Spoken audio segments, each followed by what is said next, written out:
welcome everybody. Welcome to all the people in the Zoom land. Appreciate everyone joining in these trying times. And,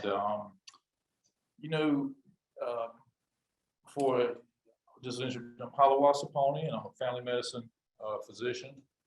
And it's funny, but one of the main reasons I'm here is not because I was trained. I've never taken a botany class or anything. I'm always talking stories, and a funny story. I was down to Clinton powwow this year, and Dr. Tracy Locklear-Beasley and Randy Bird were out there, and they had some people from Vermont. They all had their horticulture programs and degrees. And Tracy was introducing me, and she looked, she said, "This is Linwood." And then she paused and said, "He's learning in the school of the real world." And that's because I have a small orchard. Not a degree, but I've made a lot of mistakes. I've had some successes, and I've tried to make sure that I respect the things I have seen and learned and grown up with and been privileged to hear. It's not just being a steward, but it's a responsibility. And as I work in this small little orchard there outside of Fuquay with my family, it's about 2 acres, just for some background. It's not huge. It's more than enough for me, though, to keep me busy. But I try to keep a variety of trees, plants, shrubs there, and it's a fun work in progress. And I hope to give you all some of the lessons from that so that it can make our community stronger. And I know one of the things that Jesslyn had on the profile was somebody said, "I want to leave this talk with something that I can teach my child, something that I can directly interact with." And whoever wrote that comment, I was like, there you go. That's the spark I need to get things going. So on that note, we're going to have a little bit of background. I'm going to talk about some very proper academic, but not boring, research into the preservation of our waves through things like this conference today. And then probably the last 30 to 45 minutes, we're going to branch out into some hands-on. I'll go ahead and say that, some people in here have never even heard the word persimmon, and that is good. And some people here may have been eating for years. If I give you one extra little thing to gleam onto, then great. And I'll say in advance, any mistakes are mine, feel free to correct them, but any successes are my elders. And I do appreciate the chance to not speak for them, but try to help them speak strong, especially as we all get old. Because last time I checked, Father Time was undefeated. So either way,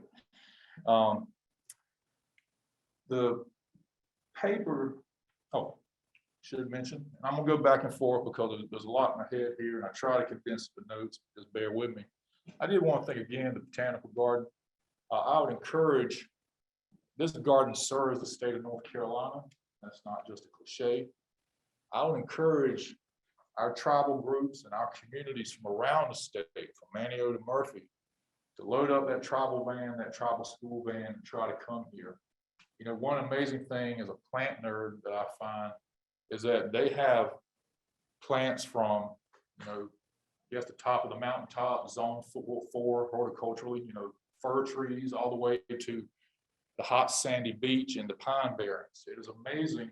I just shake my head plant-wise how much work it takes to have that many, or to simulate and to honor that many ecosystems in one tract.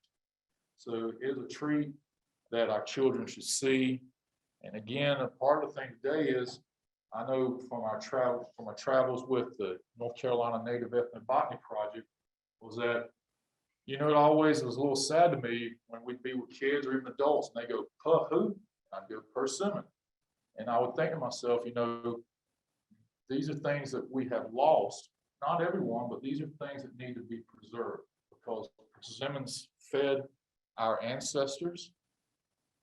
If you're not indigenous, they fed your forefathers and foremothers, because that was an important food, especially when times were hard and as people adjusted to the climate here, because it was not England or Europe or Italy, or Portugal, or wherever. So persimmons have been here with us, and they're still here with us. And I hope that what I can do today is either strengthen an existing relationship that you may have with the American persimmon, or create one, and then probably more importantly and more indigenously help you share that relationship with others around you. So how did this start? And as I mentioned, I've had the privilege of working with the North Carolina Native Ethnobotany Project.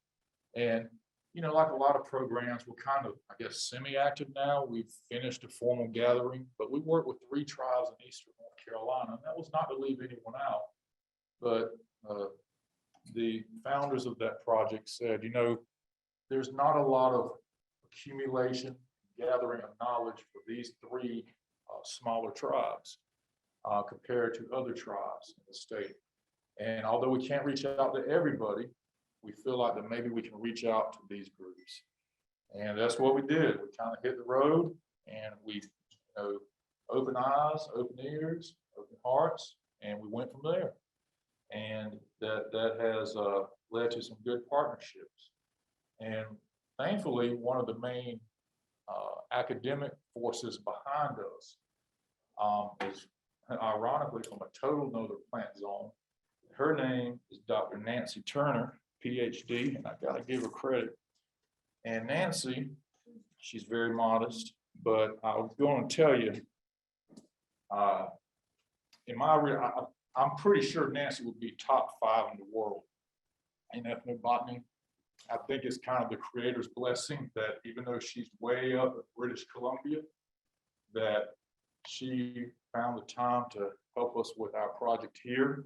And find this on Amazon. This is basically kind of her life work. It came out a few years ago, and it's called Ancient Pathways, Ancestral Knowledge. I just wanted to show that because these are big books. And this isn't all that Nancy knows, but she has done ethnobotany and done it right, for lack of a better term or proper English problem. She works tremendously hard to preserve the linguistics, to preserve the environment of the plant. And probably the big thing is she really preserves the spirit of that bond between people and plants. Without appropriation, she lays out the facts, but she doesn't stifle the emotion. That's amazing for a PhD if you think about it. Especially in science, she lets the evidence, she opens your heart, but she lets your mind follow. And that is one thing about we talk about a lot. And I know Tracy feels the same way. We read Braden Sweetgrass, and we all read it going, wow, I thought I was the only person in the world who felt like this. And I'm sure others have had that sensation because you're like, the way that you meld via plants, the heart and the mind is very, not just indigenous, it's just very right. And so we had the luck and the good fortune to work with Nancy. And Nancy sent me this article, and I'll talk about this particular thing in a bit, but it was actually spurred by friends down in Waccamaw land, and we're talking about, I like the way, and I always joke with Miss Darlene, but I always like the way that whenever I'm visiting Waccamaw land in the southeastern part of the state, that's a different plant zone. They got like sandy soil.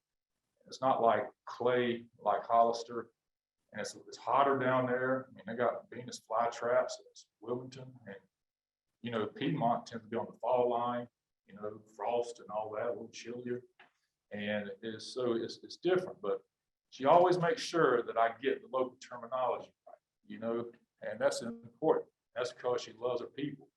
And so Nancy heard that. She sent me this article it's from the Journal of Human Ecology.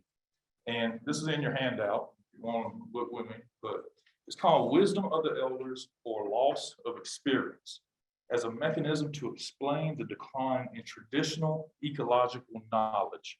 And they use the acronym a lot in the paper, TEK, T-E-K, for that. Now, I apologize in advance to anybody, Japanese ancestry. I'm probably going to butcher these pronunciations. But this is a group of ethnobotanists who did a case study on Awaji Island in Japan. And I know people going, I don't know if there's any Indians there. I don't think so, but there are traditional cultures. And the thing that I found fascinating as I read about Awaji Island, and as I say in the paragraph there, is that I thought it really mirrored different culture, but same socioeconomic circumstances so much. It really mirrored a lot of our North Carolina Native American tribes in that it's not quite as undeveloped as, say, the Amazon rainforest or the Hudson Bay of northern Canada. There are roads, cell phones, internet, bridges, but there's still local use of plants. There's still local knowledge of plants. There's local terminology, just like Waccamaw land, just like I just mentioned, of plants. And I was like, you know, the way that they've analyzed that traditional knowledge, plant knowledge on Awaji Island and how it's persevered or not persevered, I was like, there's some good lessons here that maybe we can then correlate to what, when Jessalyn sent her initial handout out, that person that said, I want something to give to my children.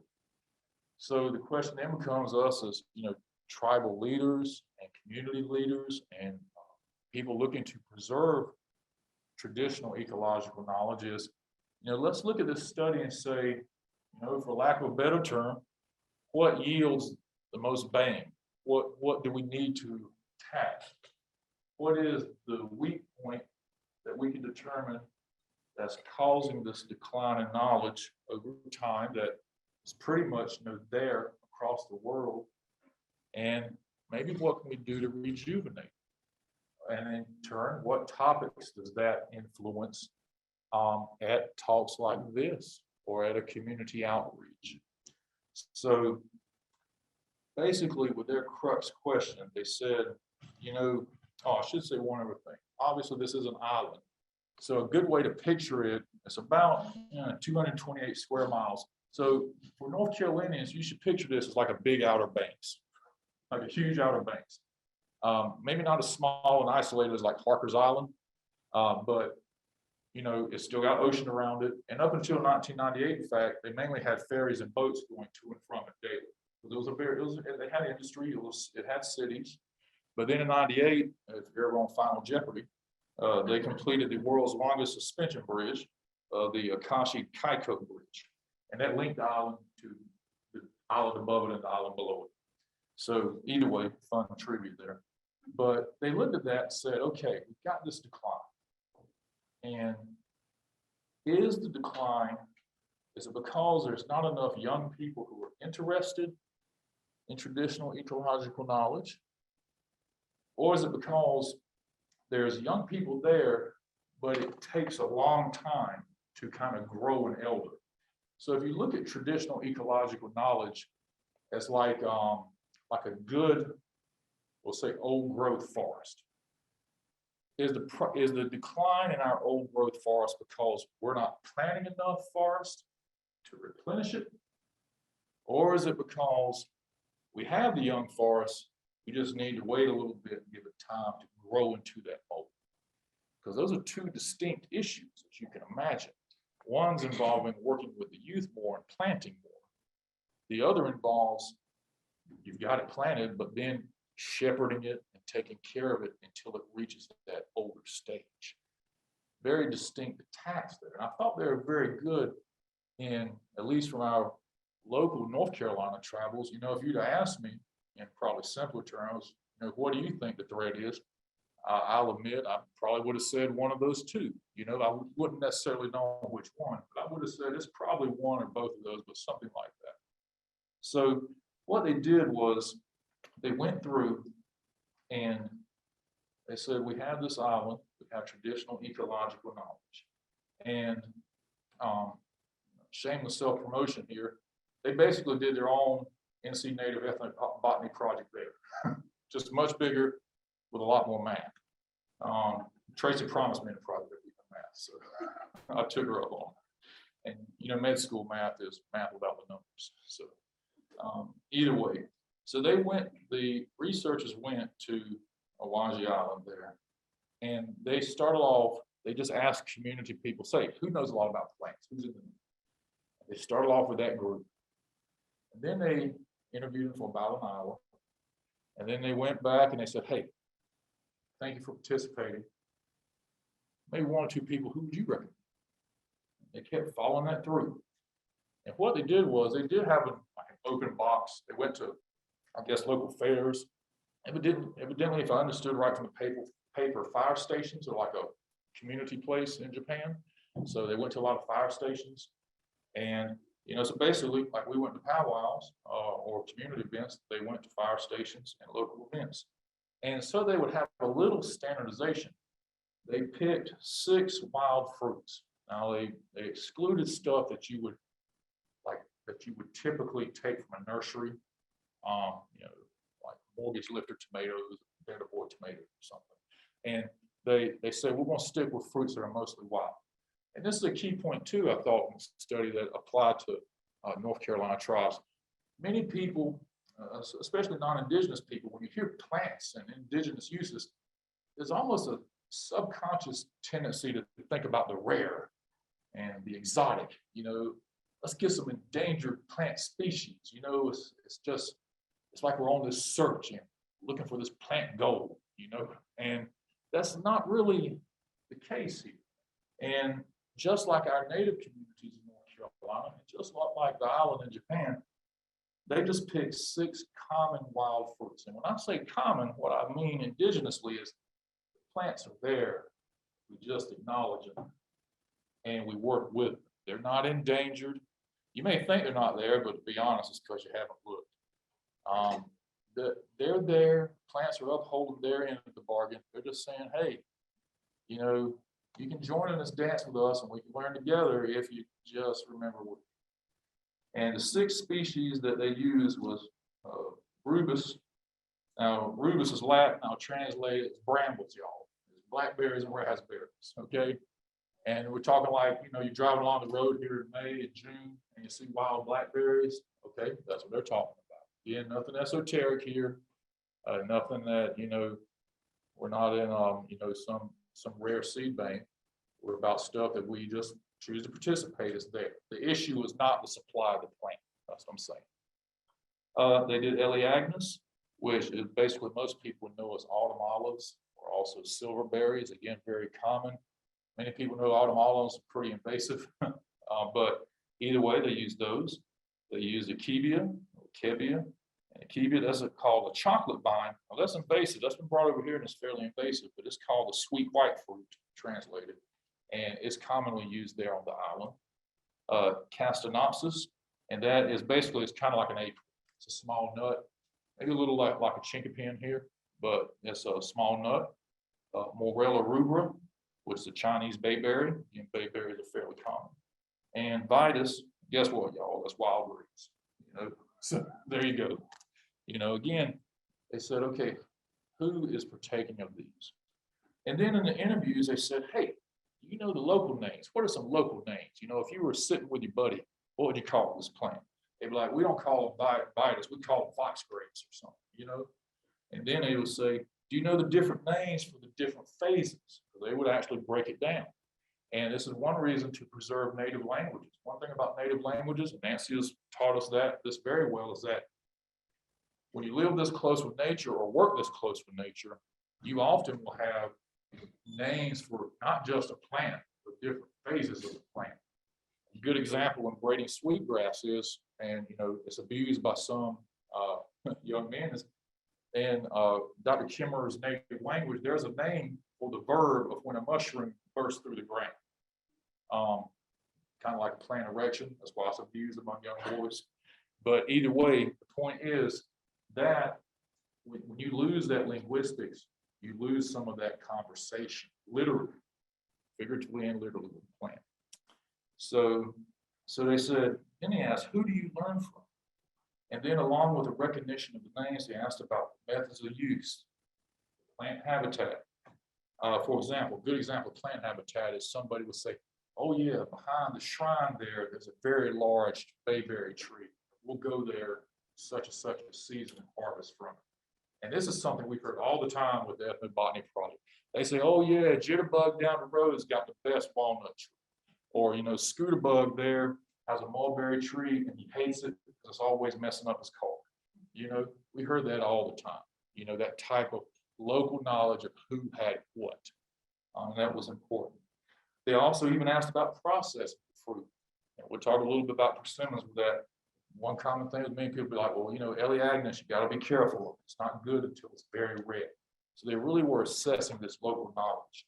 And then in the interview, they had a free text section. They said, what didn't we ask about? What do you want to say? Of course, some people type a little and some people didn't type in. So now here's where they got the rubber to the road. They grouped it into generations. So they had 4 generations. They had, and you can see this in your handout, they had the generation from 1920 to 1949.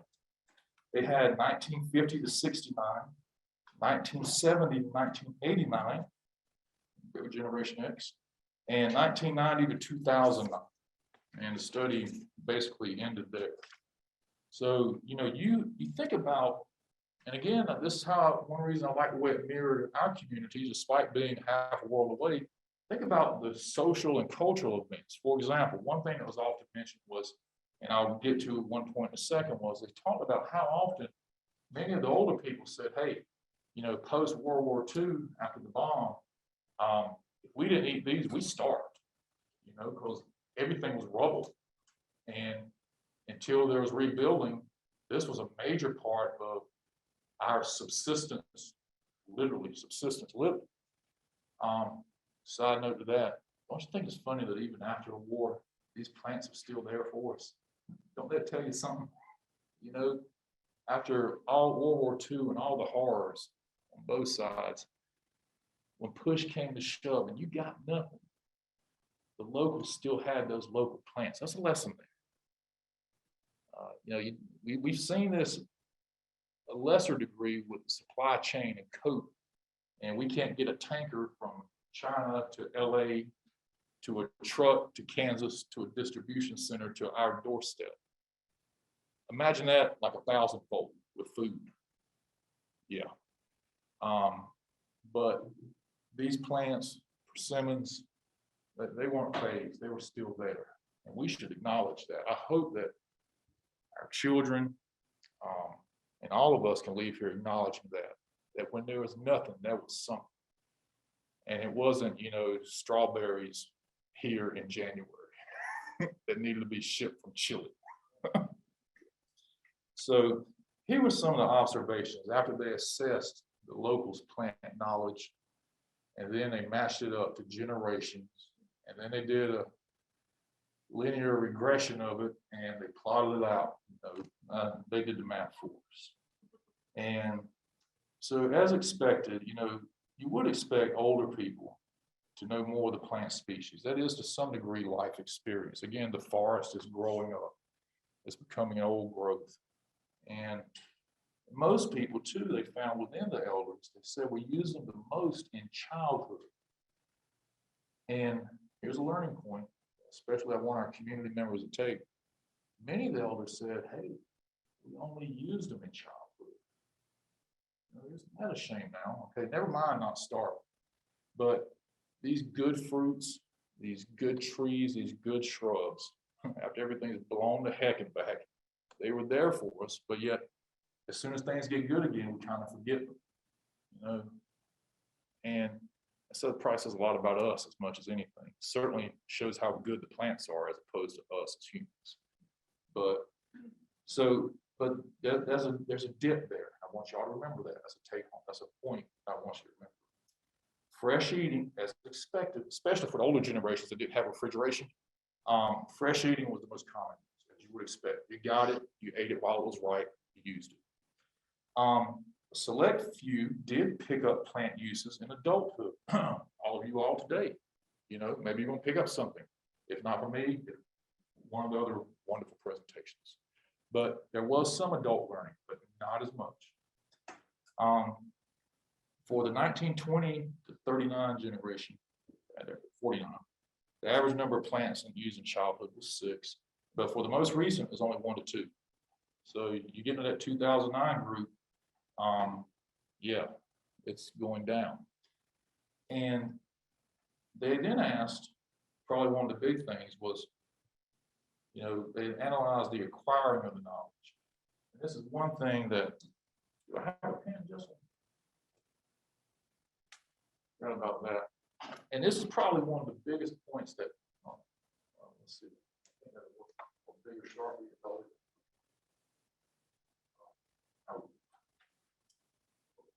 So this is something I think Nancy really wanted us to realize to help us. And I thought this was very fascinating in terms of protecting traditional knowledge. So for the oldest generation, major sources were in order, and this is in your handout too. Number 1 was friend. Y'all know I got that Dr. writing, so I'll have to get a nurse to translate it. Senior student, that would mean like an older student, maybe in another grade, or somebody that went to school with them. The grandmother,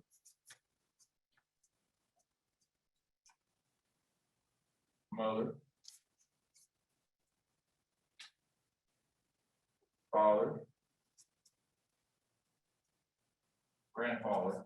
Now, one thing I will say from medical view here, couldn't resist analyzing. Remember, pretty much around the world, usually women live longer than men. That's not just the US, that's a lot of places. So it's going to be hard for grandfathers, just based on our number of years on Earth, to compete as much with the grandmothers. That's just physics, you know, and the way humans are. Self-trial. That means you're a kid and you're walking on the same path to the local store every day, and you see a berry and you eat it, you know. Siblings.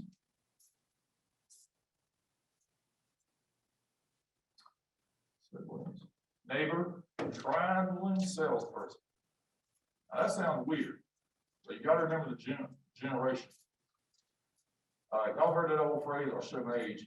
Somebody's got a lot of something. Like Mr. Gregg's got a lot of prayers. You'll say, Mr. Gregg's got as many prayers as Carter's got liver pills. That's an example of traveling salesman. Back in the day in the US, late 1800s, early 1900s, they went around to communities, you know, horse and buggy, or even cars, Model Ts later on, and the community, and they sell Carter's liver pills. And I was joking with a friend, you know, why did Carter have so much liver problems? But either way, that's another discussion. But they had a lot of traveling salesmen back in that day who would sell plant remedies and things like that. And, you know, whether it was just a sales gimmick or not, the point is it provided exposure so that people weren't going to pah-hoo person. So let's fast forward to what's recent for this day, 1990 to 2009. And then it changes a lot. Number 1, grandmother. Number 2, father. Number 3, grandmother. Grandmother, make sure I got the right father. Yes, grandfather. And that's a little bit of time difference there. Mother. Teacher. Friend. Self-trial. Curiosity, still there, even in that generation. Senior student.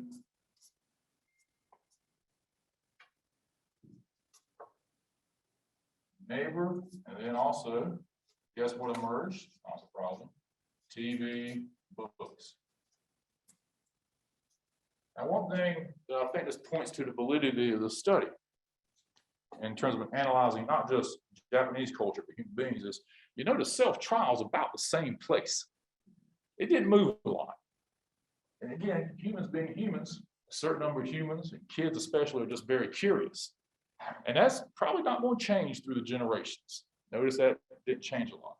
But a couple of things I thought was interesting was how in the later generations, teacher emerged. And in fact, in the study, teacher emerged in the 1950 to 69 generation. And that is when formal government schooling really started, not just your local one-room schoolhouses, but formal schooling. And that allowed teachers to then become more of an influence in society, including plant knowledge.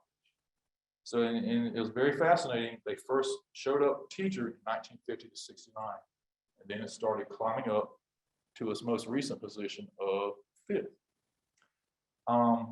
Friend went from number 1 in the 30s to number 6. And they're very clear. We can all guess what happened there. And remember, this smartphones didn't come out till really till 07-ish, probably a little earlier in Japan, but kids, they just don't, they're inside playing a video game so much now, not being stereotypical, but that really has hurt the friend interaction as well as the amount of time that children spend outside. I think we all see that. And that has really hurt the friend source. Interestingly, sibling literally died in the 1970 to 89 generation. And in the article that tracks out, they didn't comment on that. I'm going to guess because worldwide, the size of families has decreased. Even more, a lot in this country, but especially in Japan. Even. In fact, in Japan, they fear about the population actually shrinking because it's such an older society. And I think what has happened is, in the 1920s, if you're on a small farm, which pretty much everybody was, having 8 kids was essentially extra help. And a 15-year-old had a lot to teach the 4-year-old. Now, with a traditional family of this generation where you maybe have 2 kids, it's hard for the 5-year-old to teach a 3-year-old because you don't have as many kids. You don't have older kids really teaching younger kids. So although they did not correlate it to the size of the average family, I'd be willing to guess that as average family size, the number of offspring has shrunk. That has lessened the role in traditional ecological knowledge preservation of teaching the kids. The 12-year-old can't say, hey, I know how to harvest this. Let me show you. And then the 7-year-old goes, okay, let me see. There's just less of that. So some pearls to consider. When I just thought about our travels with the Native Ethnobotany Project is one thing I think we all know as Indian people is that I got a feeling aunties and uncles are going to play a much bigger role in our society. I see some head nods. So I encourage, not so much from this study, but as we analyze the influence of society, is that, many times in Indian communities, it may not even be a blood relative, but maybe somebody that's taking you in on the powwow circuit, maybe somebody you stayed with when times in your family were tough, those all come into play. And, so that term aunties and uncles, blood and not blood kin, that's used as a term of affection. But I encourage everybody who's an auntie and uncle to somebody, that's also a term for a chance to teach. Try to use that. One fascinating thing that they noticed in the study, and I couldn't help but laugh about my own family, is if you go out and talk with people in a community, or you talk with people, especially from the pre-1960 generation, remember, many times these plants may not be totally liked. They may represent wartime, at least in eastern North Carolina. They may represent the Great Depression. They may represent hard times and, picking cotton for 25 cents a bale. Hard, scrabble life. And when you express an interest in these plants, you may not be met with total willingness to teach at first. And the reason is because there's a lot of pain with those plants. They may appreciate the plants for keeping them alive, but it can be tough. I couldn't help but laugh because the example was a few years ago before she passed. I remember I was talking to my mom about how much poke kept growing, pokeweed kept sprouting up in the orchard. Because, pretty much anywhere a bird poops and there's disturbed soil, there's going to be pokeweed. And of course, as I worked around the trees, there was always disturbed soil and pokeweed. And she looks at me and she pauses and she goes, boy, listen to me. Said, I didn't go off and get my teaching certificate for you to eat poke. She said, I ain't being fancy, but we ain't broke. We don't eat poke. And that's not a snobby thing. but that very much epitomizes the attitude. I can remember even in the early 80s in elementary school, many subsistence farmers, often near sharecroppers, who were bound, you'd see them out on frosty mornings in October for the bus. They'd have the old black wash pot in the front of the yard, and they'll be eating greens that they have gathered, including poke. But that's a hard life. And if you ever get a chance to step up from that, you may not readily go back to it. And that's just because, unfortunately, you came to the plant under duress, which that is something that we hope not to do as teachers. But in older generations, that can be an issue. I would say, obviously, here in 2021, the internet's going to be playing even more of a role, especially with young people. You know, even in my generation, we would talk about something and say, you know, I don't know. Generations behind me, they don't say, I don't know. They say, well, let me Google, you know. And you had to be careful then because you had to make sure that information is really accurate. Whole nother set of issues. But the point is, there's less of that I don't know, and the internet will play a bigger issue. I want to pass this around. You can wash your hands off afterwards. Just shit this around. Yeah. So that is I hope I get my plants right, Tracy. That should be a Persimmon Calyx. And that's the hard woody stem left after a persimmon. And, you know, as we renew our relationship with the plants, and we look for ways to grandmothers to engage our communities in traditional plant knowledge, we look for ways for fathers, grandfathers, aunties, uncles, culture class, community friends. I would encourage, you know, everyone here, regardless of your experience with plants, and that calyx that I'm passing around, I had that, I saw that, and I saved it because I said, you know, this is a good example of trying to prevent, again, people going puh-hoo. Why don't we see that design on regalia? Sonora's done a great job of honoring the dogwood and putting it on pottery and talking about how that time in spring is a time of hope. Just like the rainbow means something to Christians because it's God's promise that won't happen again. I'm not a biblical scholar, but that's what I was taught. So again, that's the same thing with much of the dogwood. And from workshops like today, I want to see those persimmon calyxes on regalia. I want to see a passion flower on somebody's yoke. I want us to take these old plants that we're driving by on the highway, and I want you to incorporate it into the modern things or our modern ways. Praise the Lord, I'm preaching. I want us to incorporate it so that when someone approaches a tiny tot dancer and says, what is that design? They'll go persimmon. They're not going to go puh-hoo. You know, example of that, you know, my dad, I got to brag a little. My girls were in church a few years ago, and they were like 3 and 6. And the preacher brought them up for the preacher, you know, kid time. And she said, to my Adam and Eve, they had a fig leaf. And she said, I bet you all didn't know a fig was a plant. And my oldest sat there, preacher said, you know, figs, you got to watch out for wasps and Japanese beetles. And you only pick them now when they're drooping down, and watch out for that eye at the center because there's bugs in there. And the preacher's looking at my daughters, and they're looking at my wife and me, and my wife is looking at me. And, you know, typical father fashion, that's my girls. But I couldn't say that in front of everybody. But I want that edification. And if you take anything from today, I want you to see that persimmon, that elderberry, those plants in your community that are still there that we're talking about.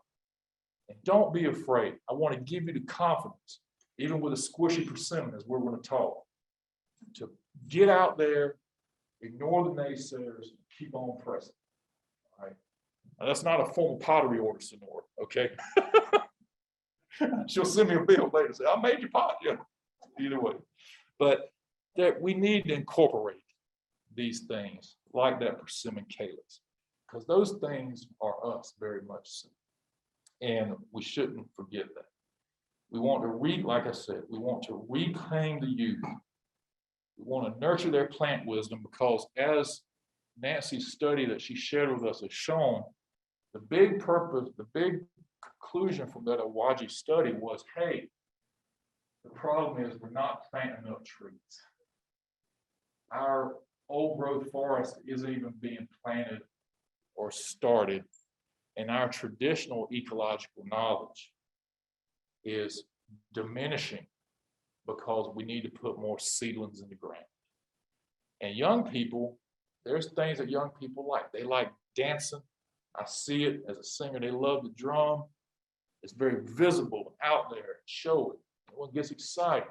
We need to use that excitement to help our plants. Because our plants are still there and they can help us. One side note I've seen too from the ethnobotany project is you're going to be surprised that if you do this, even as you work with the plants and the youth, you're going to be amazed that the youth will reinvigorate the elders. I never knew so many elders could text. I'll be honest. I ain't big on technology, but I'm telling you, there's a crew of people, you know, I know my wife sometimes may think I'm cheap because at 2 a.m. I'll be getting texts. I'll be, oh yeah, you got to do that with that plant. And, you know, some of our elders, they don't sleep.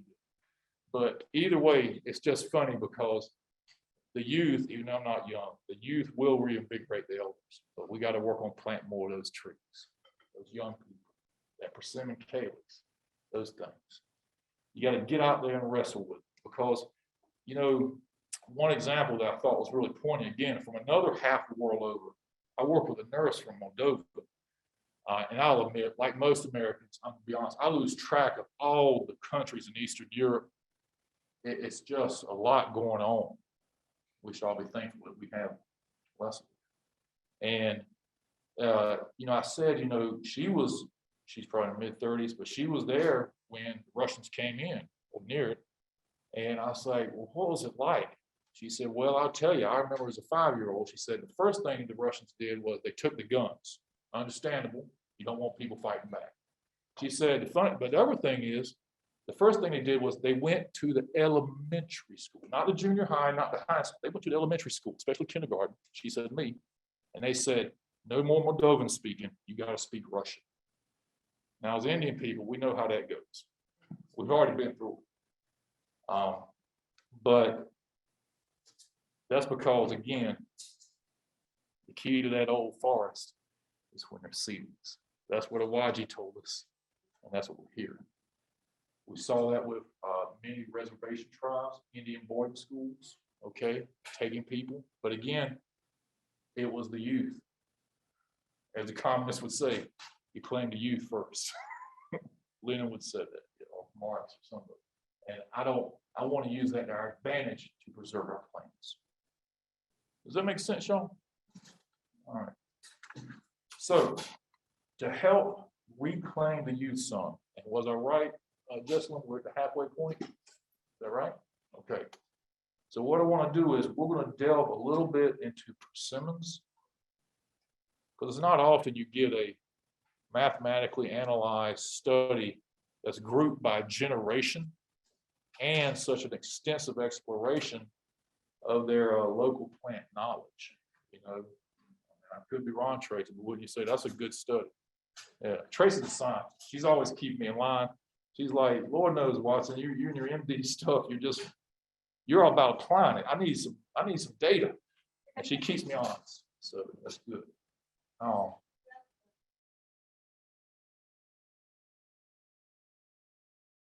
What is the role in terms of reaching out to youth of one, children's books, but also theater, puppetry, things like that? Again, these are all ends to a mean, and I think anything that children find engaging and exciting, whether it's in the rocker glider chair with mom or dad at night reading a storybook for the 1000th time, you know, all those things are important. Tracy. I was going to say, tell us a little bit more about how you relate to your kids, how you pass down. So one thing, first, as a parent, I've learned quickly, it's always a sobering lesson with children. Whatever time you think they'll be interested, cut it by a 10th. Okay. If you think, man, this is going to be a good 30-minute session, dude, be happy with 3 to 5 minutes. Okay. Okay. The other big lesson, and it's funny, I thought about that as I was writing this. I appreciate you asking that, Tracy, is that, okay, you can never underestimate young people's, their mind, the things they see, and any teachers here are going to back me up on this. The things they see and absorb, and they may not say anything, is amazing. And I'm to the age where memory, yes, can't remember jack. Kids, man, I don't know how many times I'll be walking. Okay, a good example, a literal example. My youngest, I think when she was 4, it was spring, and I had some azaleas I was putting along the driveway. I had my pine straw raked for the mulch and all that good stuff. And we were just, I had her out there helping me plant 2 of them. Again, I had more than that, but I only did 2. And I told her, you take them out of the pot and they're all root bound. They're all tight. And I was like, listen, I was like, I gotta tell you now, you gotta loosen these roots up. Don't, the plants will have a hard time. I said, and you gotta loosen it. I was like, be mean to it. It's like, you gotta shake it. She said, okay, Daddy, I'm gonna get in there and tickle it. We all laughed. She was tickling. I mean, she was tearing them roots up. Even them little hands were going, and didn't think nothing of it. So, fast forward 2 or 3 years, and I'm pretty sure I haven't mentioned that. We had some little plant gotten at some craft thing, and we're just gonna throw it in the yard. And I was in a hurry, and I was gonna lay it in the ground. She goes, Daddy, I mean, she was anxious. Daddy, no. She said, you gotta tickle that thing. She said, tickle those roots. And that was a prime example. I ain't saying it every day. There ain't no children's book about it. Kids, so here's the moral. You got to keep teaching every day, even when it feels like you're swimming upstream. You keep talking, you keep walking, you keep dragging them out there, even if it's just for 3 minutes before they get bit by a fire ant or something. I mean, you get them out there, because the thing is, you don't, as a parent, you don't know what's going to stick. How many times does an older child, high school or young adult, college, and they'll say, at Thanksgiving or something, they'll say, what really meant a lot to me? It was that day you bought me that candied apple at the fair or something. And as a parent, you're like, whoa, I don't even remember that. You don't say that. You're like, oh yeah, that was part of my divine plan. And parents in here, I think you'll agree, regardless of culture, you got to just stay in the fight. And I hope you take some tools, whether it's with American persimmons a day. But does that answer your question? You got to stay in the fight. You don't know what little lesson's going to stick and mean something later. So you just stay out there and keep doing it. And like I said, don't overestimate. So, okay, this week we're going to have our 45-minute, botanical garden visit, and then I'm going to have stuff to color, and then we're going to end with our children's book. That's noble, but it's too planned, and it's going to set you up for failure. Those little lessons, but frequent. That's the way to go. And for the Zoom people, the talk was one from a current parent to another parent about how you never know how things stick, and also don't forget cousins. And I should have mentioned that. And one other thing too that we see a lot with cousins is how many times, remember, powwows are also family reunions. So if you can have something with plants at the family reunion, the powwow, you don't know what's going to stick. So that's a good, excellent point about cousins, because so many times, you got a cousin up in Maryland, and they all come down for the powwow, and they, great. Let's take advantage of that and have something. You don't know what's going to stick. Thank you for mentioning that.